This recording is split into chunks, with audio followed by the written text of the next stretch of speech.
What's good, y'all? Today, as you can see in the title, we're going to be looking at how sugar and more particularly cereal impacts kids' brain. I work at a school. I work with first graders, and some day I'm a teacher assistant. Some days the students have cereal for breakfast, of course, right? And it just bugged me to ask the question like, how does this impact your cognitive function? Now we understand that sugar, let alone, has an impact on the brain.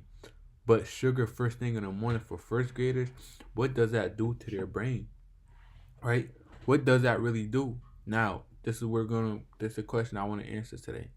Um all I want to say is we gotta believe half of what they say and none of what they telling us. No, excuse me.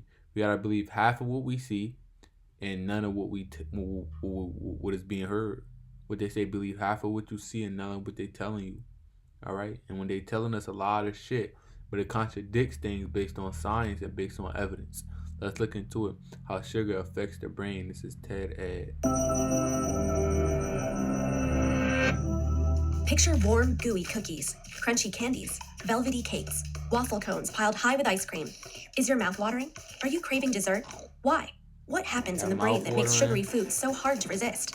Sugar is a general term used to describe a class of molecules called carbohydrates, and it's found in a wide variety of food and drink. Just check the labels on sweet products you buy. Glucose, fructose, sucrose, maltose, lactose, dextrose, and starch are all forms of sugar. I know that glucose is obviously what we have in our body. Excess glucose is turned into glycogen. My little studying for personal training, I learned that shit. Lactose is the shit from the milk.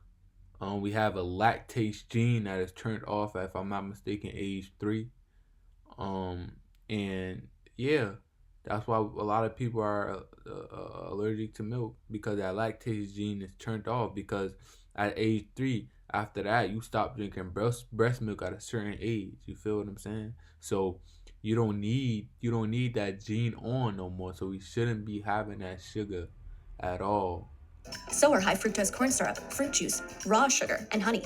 And sugar isn't just in candies and desserts. It's also added to tomato sauce, yogurt, dried fruit, flavored waters, or granola bars. Since sugar is everywhere, it's important to understand how it affects the brain. What happens when sugar hits your tongue? And does eating a little bit of sugar make you crave more? You take a bite of cereal. The sugars it contains activate the sweet taste receptors, part of the taste buds on the tongue. These receptors send a signal up to the brainstem, and from there it forks off into many areas of the forebrain, one of which is the cerebral cortex. Different sections of the cerebral cortex process different tastes: bitter, salty, umami, and in our case, sweet. From here, the signal activates the brain's reward system. This reward system is a series of electrical and chemical pathways across several different regions of the brain. It's a complicated network, but it helps answer a single subconscious question. Should I do that again? That warm, fuzzy feeling you get when you taste grandma's chocolate cake? That's your reward system saying, yes. And it's not just activated by food. Socializing, sexual behavior, and drugs are just a few examples of things and experiences that also activate the reward system. But overactivating this reward system kickstarts a series of unfortunate events: loss of control, craving, and increased tolerance to sugar. Let's get back to our bite of cereal. It travels down into your stomach and eventually into your gut. And guess what? There are sugar receptors here too. They're not taste buds, but they do send signals telling your brain that you're full, or that your body should produce more insulin to deal with the extra sugar you're eating. The major currency of our reward system is dopamine, an important chemical or neurotransmitter. There are many dopamine receptors in the forebrain, but they're not evenly distributed. Certain areas contain dense clusters of receptors, and these dopamine hotspots are a part of our reward system. Drugs like alcohol, nicotine, or heroin send dopamine into overdrive, leading some people to constantly seek that high. In other words, to be addicted. Sugar also causes dopamine to be released, though not as violently as drugs. And sugar is rare among dopamine-inducing foods. Broccoli, for example, has no effect, which probably explains why it's so hard to get kids to eat their veggies. Speaking of healthy foods... Okay, so sugar make kids release dopamine, but veggies don't make kids release dopamine? Why is that, y'all? And how does that work? And why the fuck they ain't never... Man... That shit, let's keep watching. Say you're hungry and decide to eat a balanced meal. You do, and dopamine levels spike in the reward system hotspots. But if you eat that same dish many days in a row, dopamine levels will spike less and less, eventually leveling out. That's because when it comes to food, the brain evolved to pay special attention to new or different tastes. Why? Two reasons. First, to detect food that's gone bad. And second, because the more variety we have in our diet, the more likely we are to get all the nutrients we need. To keep that variety up, we need to be able to recognize a new food, and more importantly, we need to want to keep eating new foods. And that's why the dopamine levels off when a food becomes boring. Now back to that meal. What happens if in place of the healthy balanced dish, you eat sugar-rich food instead? If you rarely eat sugar, or don't eat much at a time, the effect is similar to that of the balanced meal. But if you eat too much, the dopamine response does not level out. In other words, eating lots of sugar will continue to feel rewarding. In this way, sugar behaves a little bit like a drug. It's one reason people seem to be hooked on sugary foods. So think back to all those different... So it's like, same as you watch porn and you release dopamine, same as you scroll through social media and you release dopamine, same as you have sex and you release dopamine. When we eat sugar, you release dopamine. And it's like you become an addict because that's the brain's what the reward chemical, right? So anytime that chemical spikes off, you're gonna want to repeat it and repeat it. We're creatures of habit, y'all. This is interesting. Sugar. Each one is unique, but every time any sugar is consumed, it kickstarts a domino effect in the brain that sparks a rewarding feeling. Too much too often, and things can go into overdrive. So yes, overconsumption of sugar can have addictive effects on the brain, but a wedge of cake once in a while won't hurt you. So let's look at this video. The worst health foods for kids. I skipped through the video. We were on 4 minutes. He's on a fourth food. Let's see what he has to say. So avoid the weight gain shakes because they're not going to actually gain weight in a healthy way. Okay, number 4, whole grain cereal. Well, first of all, most of that whole grain is made from flour that's been sitting in the shelf for about 6 months. And when you grind the grain, you lose a lot of nutrition right away.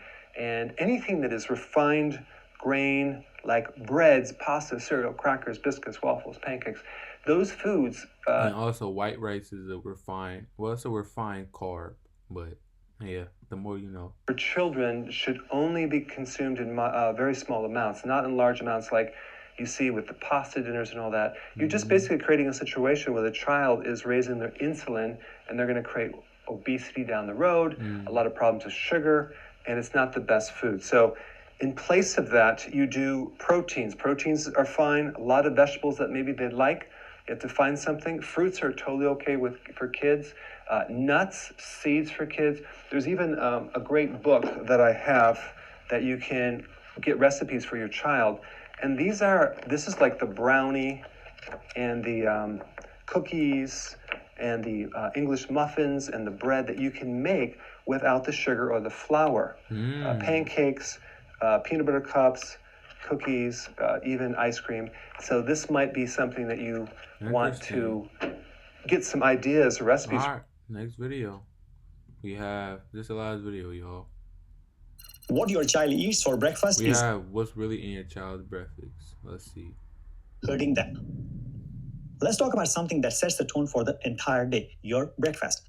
Now ask yourself, what did your child eat this morning? A sugary cereal, pastry, a donut with chocolate milk? If that sounds familiar, you are not alone. In fact, it's the standard American breakfast for millions of kids. But here's the real question. Is this food fueling your child or quietly failing them? Today on the doctor's couch, we are asking, are American kids eating a healthy breakfast? And the answer might just change what you put on the table tomorrow morning. Because look, the thing about it, y'all, is they don't give a fuck. Right? And hold on, let me fix this shit.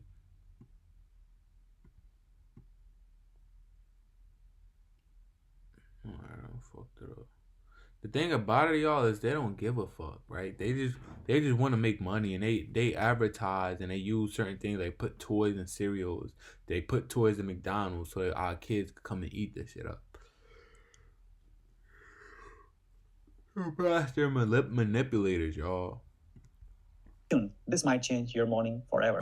Let's start with the numbers. Why the fuck can't the kids have fruit for breakfast? Like I said, I'm a teacher assistant. There's only been one time where the kids had mangoes for breakfast. One fucking time. Every other time they had fucking cereal. One fucking time working at the school for 2 months. One fucking time they had mango for breakfast. Maybe twice.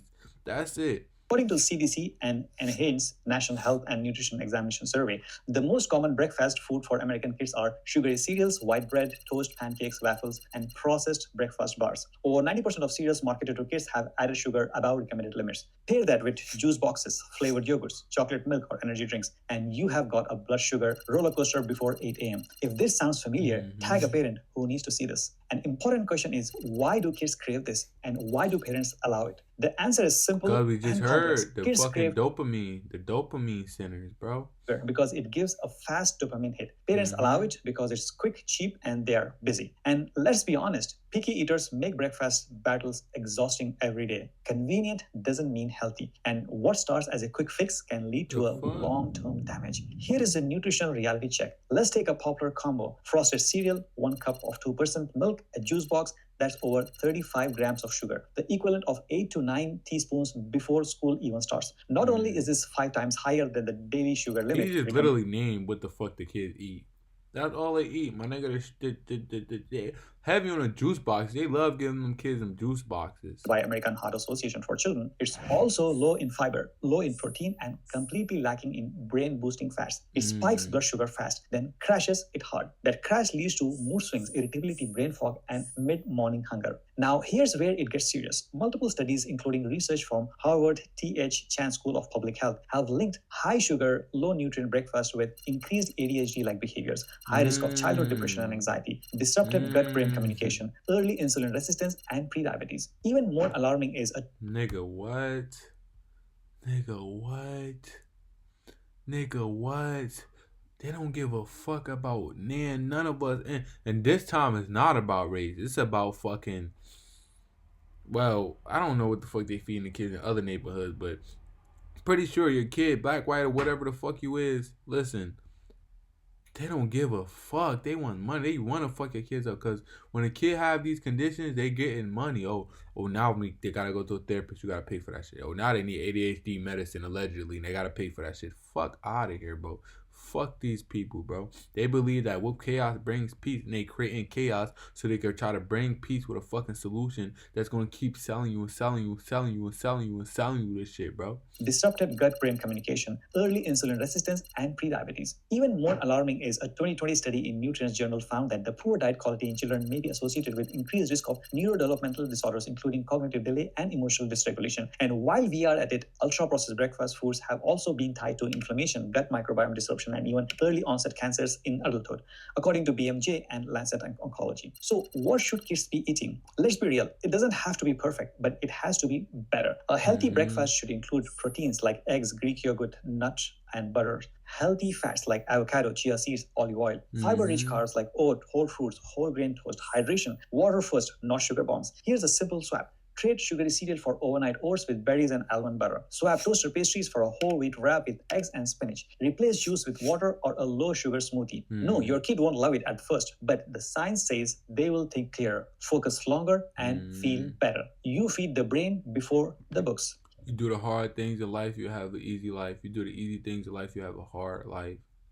It's hard to stay disciplined.